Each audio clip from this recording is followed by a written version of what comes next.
Hey viewers, my name's Kara. I'm your host for Tuesdays on the Pagan Perspective, and this week we're talking about practicing paganism in college or a university or in a similar situation.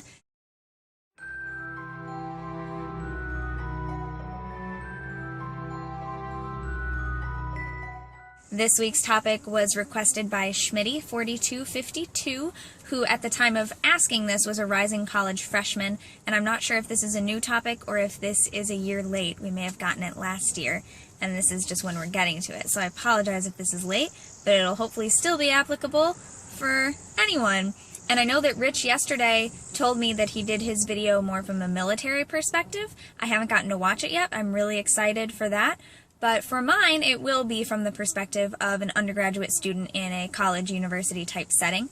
I actually did try contacting my freshman year roommate, who is still a friend of mine, though we don't talk as often, on Facebook, to ask her if she remembers how we first brought up the subject of our religions, because I feel like we talked about it pretty early on, but I don't remember if it was in our initial instant messaging conversations before we moved in, because we were given each other's contact information first and she contacted me, so we got to chat a little bit before we actually moved in, or if we had talked about it afterwards. So I don't really remember how it came up, but I remember that pretty early on we knew, and my freshman year roommate, she's actually Jewish, so I ended up going to her club meetings with her and going to her family's house actually to celebrate Hanukkah for several years in a row, and we decorated our dorm room door with winter solstice and Hanukkah decorations and things like that, so we knew about each other's religions. But I'm jumping ahead. The notes that I wrote down were: how did we approach our practice? How open were we about our practice or about our religion? What limitations did we encounter and how did we deal with them? What about roommates if they believe differently? And how to find like-minded individuals on a college campus. Since I've already started talking about roommates, I'll just continue on that track first. Like I said, with my roommate, we talked about it pretty early on. It was something that was important to me to get out in the open, and I don't really remember if she brought up her religion first and said, oh, hey, I'm Jewish. So I was like, oh, well, I'm pagan. I don't know. I don't remember. And I wanted to go back and see if it was in our Facebook messages, but she might have a different account now or something, because I couldn't find any old messages. The last messages I have with her on Facebook are from 2013. That's after we graduated. So I don't know what happened to those old messages. So I would love to be able to tell you exactly how I approached it, and I will continue to look for that. Maybe if it's in my really old inbox messages on Facebook, or it might have just been over AOL Instant Messenger. I don't remember. It was a while ago. We're talking like 2008. But anyway, it was something that I was just pretty open about, and I just got lucky that she was accepting and herself was not Christian, and so I didn't have to tell her as much about that, and we actually knew that there were a lot of similarities between our faiths and practices right away. I don't really know how that happened. And yeah, so how I approached my practice was just to keep it simple. I knew that I wasn't going to be able to use things like blades or candles, which I never really used blades anyway, but I like to use candles and incense. I knew that I wasn't going to be able to have that. So I already sort of had a sense of things that I could use instead. Things like color symbolism instead of the elements themselves, like using the color red instead of an actual flame, or a red stone, or a red piece of glass is one of my things that I use to represent fire. Any number of things. And so I just kind of already had this very creative, simplified sense to it. And also a lot of what I do in my practice is out in nature, and the campus that I had of where I went to school was very beautiful, lots of places to walk. It was pretty small, but there were gardens everywhere. So for me, my practice became more about just communing with nature and going for walks and doing like mindful walking meditations and things like that, more so than actually casting circles and doing formal rituals in that sense. I did do a few formal rituals throughout school. I don't know if they were within that first freshman year, but I remember I did one in specific when I was cleansing and consecrating and dedicating a new pendulum that I had made while at school.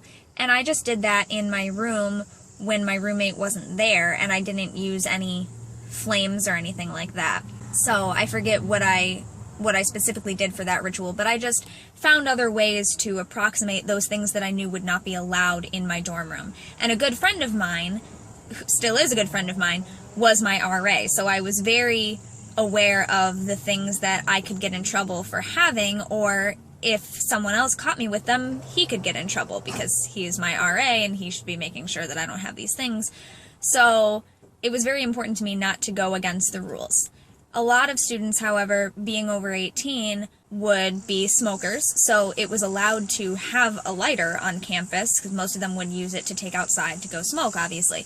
So I sometimes would have incense or something like that, and I would take it outside to light it, just to use as an offering or something like that. I never did it within the dorms. I never did anything that would have actually been against the rules other than having incense and candles on me, which I would then take outside to actually use. But technically, you're not even supposed to have them on campus, so that was the only thing that I kind of got a little bit close on. But I never lit them inside the dorms. I never did anything that would be dangerous in that sense.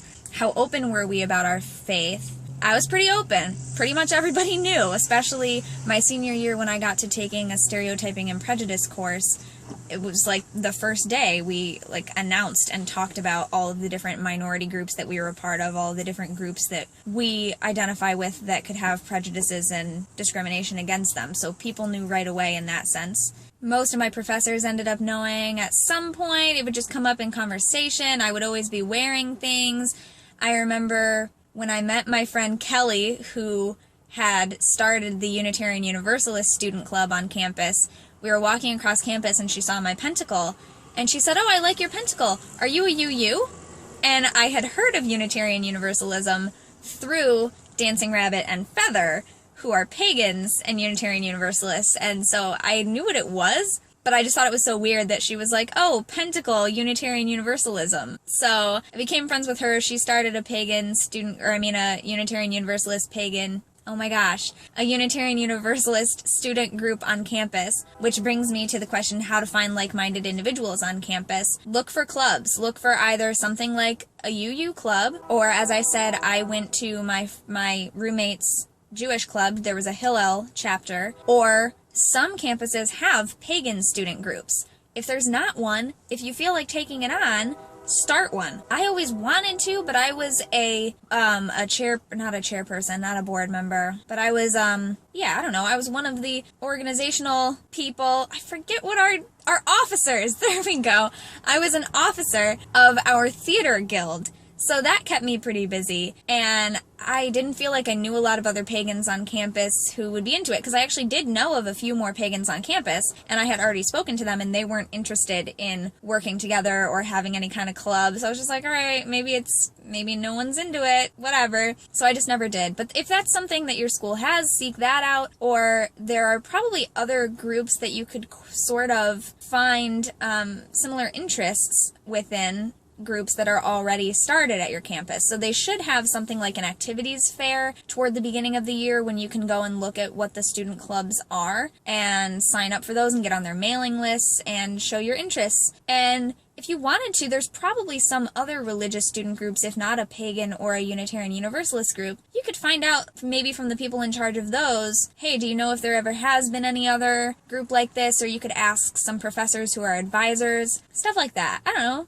Make friends with the people who are in charge of things on campus, because they might know if there was one in the past that maybe just needs to be restarted because no one has been around to run it for the past couple of years, and that might be you. Or someone else. You might meet someone else who wants to be the person leading it, and you can be that person right beside them or right behind them or wherever your comfort level is. That's how I would go about it. Or if there are any Unitarian Universalist churches nearby your school, attend a service there. There are often pagans attending those churches. Or if you have something like in the Cleveland area, we have a pagan calendar of events. If there's anything like that around you where you can look up maybe pagan events that are happening in the local community, you might run into people there who have to have something to do with your university, or you might run into fellow students there, or they might have some some kind of advice for you in that sense, or they might know where the hangouts are nearby. Or so. I'm laughing because at my college, the town basically was our campus. There was nothing really like outside the campus where you could go into the town and there would be cool hangouts for people with similar interests. Not like in Arkansas, when I stayed with Sheldon and there was the locals was there at the time, and that was the hangout where they would have their pagan meetups. We didn't have that. That's why I'm laughing. Limitations, I think, just kind of were those things that I knew that I wouldn't be allowed to have in the dorms. And then I did have some experiences with people not being so cool about my beliefs. I have a video on my personal channel where I was talking about a science professor who essentially called me a liar when he found out that I believed in or practiced things such as crystal healing, energy work, stuff like that, because he was teaching a course on science versus pseudoscience. And since then, I have come across articles that describe things like pseudoscience, and I don't personally think that they even apply to those same things that he was talking to me about and calling me a liar because there have been a lot of studies done about why the properties of different things work the way that they do, and we think of them as being part of a magical lifestyle and knowing things in a magical sense, but there have been scientific studies done about them as well, and we know why things affect our body this way. And I'm getting onto another subject though. So that's really the big struggle that I had on my campus. That, and I also did a video for Pagan Perspective in the past when we were talking about dating as a pagan and how that works. I talked about